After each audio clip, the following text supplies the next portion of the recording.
যে কোনো কিছুর বিনিময়ে ওই জায়গায় রাখা যাবে না। কারণ আমি বিয়ের পর তারে বলছি যে আমার জীবনে যত কিছু আছে আমি তোমার কাছে সত্য কথা বলি, তোমার জীবনে যা আছে তুমি সত্য কথা বলো, যেন বিবাহিত জীবনে আমাদের পিছনের কিছু তোলার পরে বা উঠার পরে মানুষ বলার পরে আমাদের মনে কোনো কষ্ট না আসে।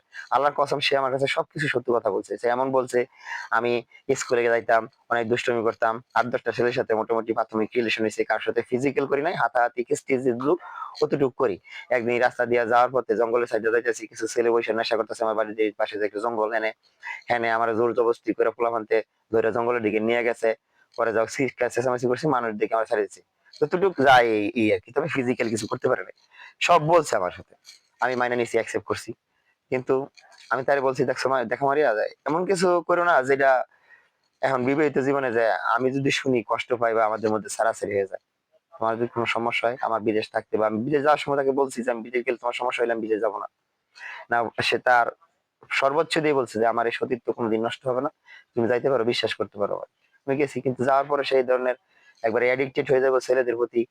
আর সবসময় বলে আসছি, মোটর সাইকেল দিয়ে ঘুরবে, বিনিময়ে সে তার সাথে ফিজিক্যাল সেক্স করবে, এটা তার কোনো বিষয় না। বর্তমানে তাই করতেছে, ঠিক আছে। যাও,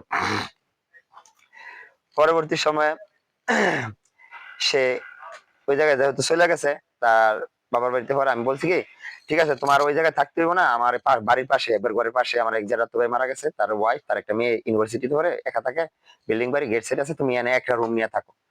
আচ্ছা ঠিক আছে। তো মালামাল যা আছেন সবকিছু নিয়ে টিয়া না জানা তো ভাই রুমে থাকতেছে। এক পর্যায়ে সে এনে পর্যাপ্ত কথা বলে, সারা রাত বাচ্চা চিৎকার করতেছে, মুখের মধ্যে খেতা চাপা ধরে, এই সেই কেয়ার করতেছে না, মানে সারা রাত কথা বলে। কেউ যদি ফোন দেয়, বাচ্চাকে কেডা কেডা, তো কয় তোর বাবা, মানে 2 বছর বাচ্চা দিদি বাবা বাবা কয়ে রাখতেছে, ওই দিতে কয় সর্বনাশ। ভাবি বলতেছে আতিক তো তোর হচ্ছে ফোন দিত না, এই জিনিসগুলো খেয়াল রাখতেছে। একের পর এক দিনের বেলা ভাবি গরু নিয়ে যায়, উনি যে ওই জঙ্গলে জায়গা হয় না, জায়গা হ্যাঁ জায়গা, ওইটা ছেড়ে আইছে, ওইটা ছেড়ে আইছে, দেখা হচ্ছে জায়গা। রাত্রে ইভেন 12টা 1টার দিকে সে চুলের যে ব্যানের কাটা, এই কাটা নিয়ে যায় গেটের তালা খুলে লাইতে হইলা, ছেলে বারে দাঁড়ায় রয়েছে। এই জিনিসগুলো আমার জানাইতেছে। জানানোর পর আমি চাপ দিলাম যে তুমি এইগুলো কি করতেছো, এনে এসে এটা আবার তুমি আমার সন্দেহ করো, আমি সন্দেহ করতাম না, মানে তুমি রাত্রি ভ্যান দিয়ে কারা খুলতে দিতেছো, তুমি এটা করতেছো এটা করতেছো, আর তোমার বাড়িতে ছেলেরা আসতেছে, তুমি বাড়িতে রাতে ছেলে ঢুকাতে চেষ্টা করতেছো, সমস্যা কি?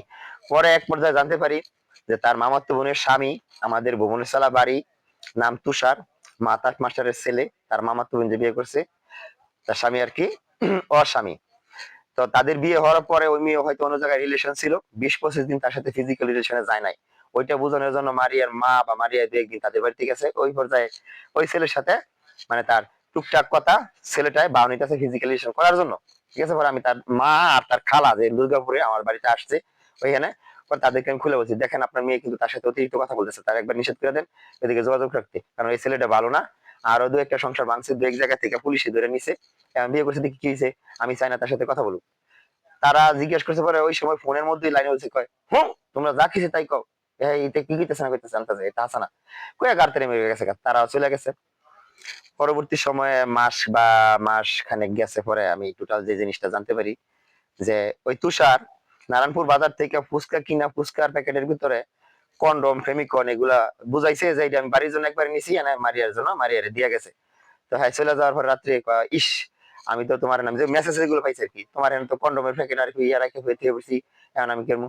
পরে মারিয়া বউ আমার মেসেজ দিছে উল্টা, তোমার বই তো তোমার লগে থাকে না, তুমি এটা নিয়ে করবা। হয়তো কেউ পরে হ্যাঁ বলতেছে তো নিতাম না, তো এটা কি মামনি করবেন, আমার লগে থাকবেন বা একটা কিছু, এই ধরনের তারা একটা মিচিং করে লাইছে। পরে এক পর্যায়ে একদিন সন্ধ্যার আগে তা এই যে আমার যারা তোবার বাড়িতে আসে, যারা তোবার বউ জায়গা গরু রাখতে, পরে এই সাথে এই একবারে তার সাথে না ফিজিক্যাল হয় আর কি।